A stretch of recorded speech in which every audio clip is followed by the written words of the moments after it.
حضرت آدم علیہ السلام کو اللہ تعالیٰ نے بے ماں باپ کے مٹی سے پیدا کیا اور اپنا خلیفہ کیا اور تمام اسماء و مسمیات کا علم دیا۔ ملائکہ کو حکم دیا کہ ان کو سجدہ کریں، سب نے سجدہ کیا۔ شیطان کی قسم جن تھا مگر بہت بڑا زاہد اور عابد تھا، یہاں تک کہ گروہ ملائکہ میں اس کا شمار تھا۔ بانکار پیش آیا تو ہمیشہ کے لیے مردود ہوا۔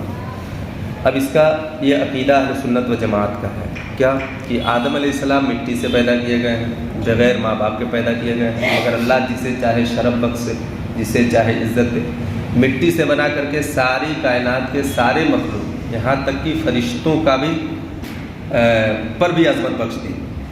فرشتے جبکہ نور سے پیدا کیے گئے، آدم علیہ السلام مٹی سے پیدا کیے گئے، مگر مٹی سے جو ذات پیدا ہوئی اس کو نور سے پیدا ہونے والے پر بھی زیادہ عزت دے دی۔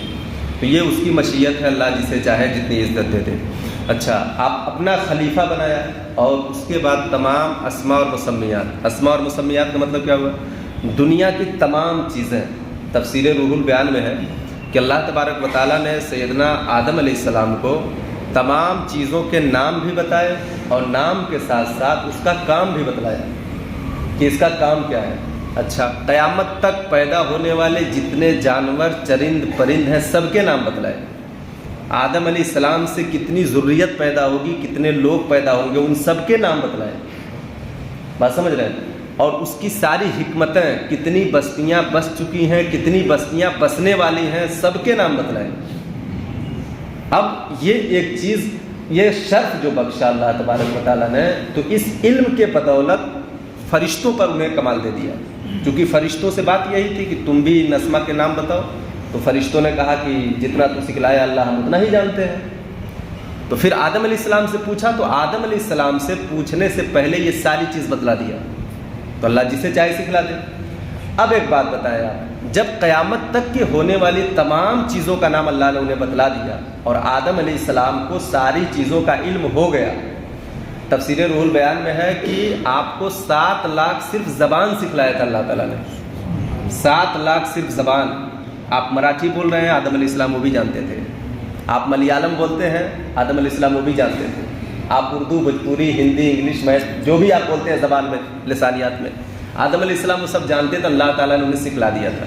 یہ تو علم کی بات ہوئی۔ علم کو اس لیے اتنا سکھلایا تاکہ فرشتے ان کے سامنے ہیچ ہو سکیں اور فرشتوں سے زیادہ مقام ان کا مل سکے۔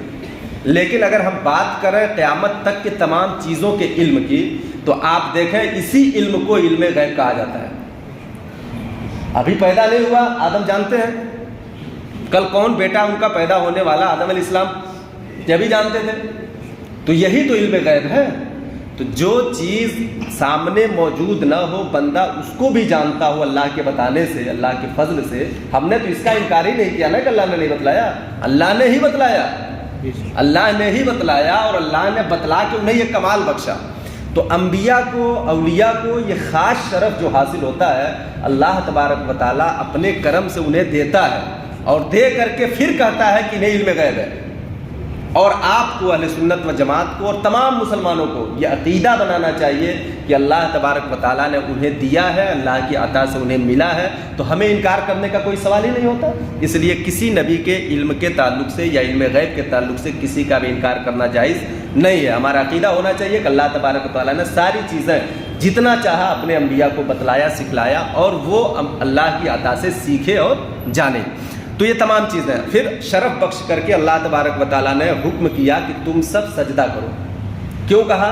اس لیے اپنا خلیفہ بنا دیا تھا، اور یہ بھی بتلانا تھا کہ تمام زمانے میں، تمام لوگوں میں انہیں سب سے ممتاز بنانا ہے، سب سے افضل بنانا ہے۔ تو افضل ہی کی تعظیم کی جاتی ہے۔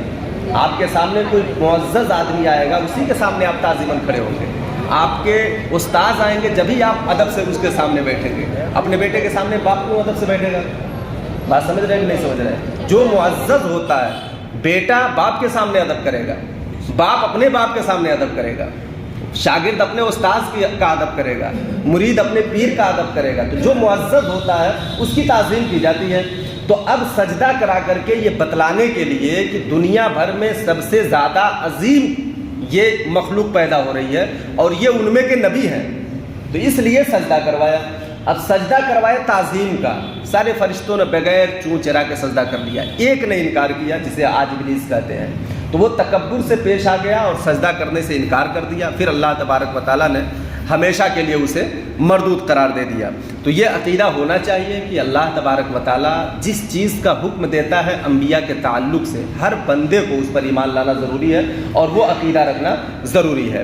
حضرت آدم علیہ السلام پہلے انسان کا وجود نہ تھا، بلکہ سب انسان انہی کی اولاد ہیں، اسی وجہ سے انسان کو آدمی کہتے ہیں۔ اب یہاں ایک عقیدہ یہ اہل سنت و جماعت کا مضبوط بنانا اس لیے ہے کہ جو لڑکے کالج یا یونیورسٹیز وغیرہ میں پڑھتے ہیں تو سائنس کے تھرو انہیں ایک بات بتائی جاتی ہے، کیا کہ کچھ دنوں پہلے انسان بندر تھا، پھر اس سے تبدیل ہوا، پھر کچھ تبدیل ہوا، پھر کچھ تبدیل ہوا، ہوتے ہوتے ہوتے ہوتے وہ انسان بن گیا۔ یہ محض غلط ہے، اس لیے یہ عقیدہ ٹھوس کرنا ضروری ہے۔ پوری دنیا کے انسان آدم علیہ السلام کی ذریت ہے، پہلا انسان ہی پیغمبر ہے، پہلا انسان ہی پیغمبر ہے، تو بندر ہونے کا بیچ میں کہاں سے سوال پیدا ہو گیا؟ بات سمجھ رہے ہیں؟ ہاں، ان کو مغالطہ ہوا ہوگا سائنسدانوں کو اس بات پر کہ جس قوم کو بندر بنایا گیا تھا، ایک قوم تھی جسے بندر بنایا گیا تھا، تو اس قوم کو جس کو بندر بنایا گیا تھا تو وہ سزا کے طور پر اللہ تعالیٰ نے بنایا، اور جس قوم کو بھی سزا ملی ہے وہ سزا 3 دن کے اندر اس ختم ہو جاتی ہے۔ جیسے بندر بنایا تو 3 دن میں ان کو ہلاک ہو جانا ہے، کسی کو سور بنایا تو 3 دن میں ان کو ہلاک ہو جانا ہے، یعنی اس کی نسلیں نہیں چلی ہیں، تو ہو سکتا ہے، میری یہ سوچ ہے کہ سائنسدانوں کو اس سے مغالطہ ہو گیا ہو، غلط فہمی کے شکار ہو گئے ہوں کہ ان کو بندر بنایا گیا، ان کی نسلیں چلی ہوں گی، ایسا کچھ نہیں ہے۔ انسان ایک اشرف المخلوقات ہے، ابتدا ہی سے، شروع ہی سے وہ معزز پیدا کیا گیا ہے۔ انسان کا پہلا انسان یعنی آدم علیہ السلام پیغمبر ہے۔ اب بیچ میں کوئی بندر یا تمام چیزیں جو وہ کر کے بیان کرتے ہیں یہ ان کی اپنی سوچ ہے، ایسا کوئی عقیدہ نہیں ہے۔ تو ہر آدمی کا، ہر انسان کا یہ عقیدہ ہونا چاہیے کہ آدم علیہ السلام سب سے پہلے انسان ہے، پوری ذریت، پوری نسلیں انہی کی ہیں، اس لیے ہم کو آدمی کہا جاتا ہے کہ ہم آدم کی نسل سے ہیں، ذریت سے ہیں، بندر کے نسل سے نہیں ہم کو بندر کہا جائے گا، معاذ اللہ، سمجھ رہے ہیں نا؟ تو ہم آدم علیہ السلام کے اولاد ہیں، اور ان کو ابو البشر اس لیے کہا جاتا ہے کہ سارے انسانوں کے وہ باپ ہیں۔ تو یہ عقیدہ ہمارا اہل سنت و جماعت کا نہیں بلکہ پورے مسلمان کا ہونا چاہیے کہ ہم بندر سے نہیں، معاذ اللہ، ہم انسان ہیں اور انسان سے پیدا ہوئے ہیں، اور آدم علیہ السلام ہم سب کے باپ ہیں۔ اللہ تعالی ہم سب کو سمجھنے کی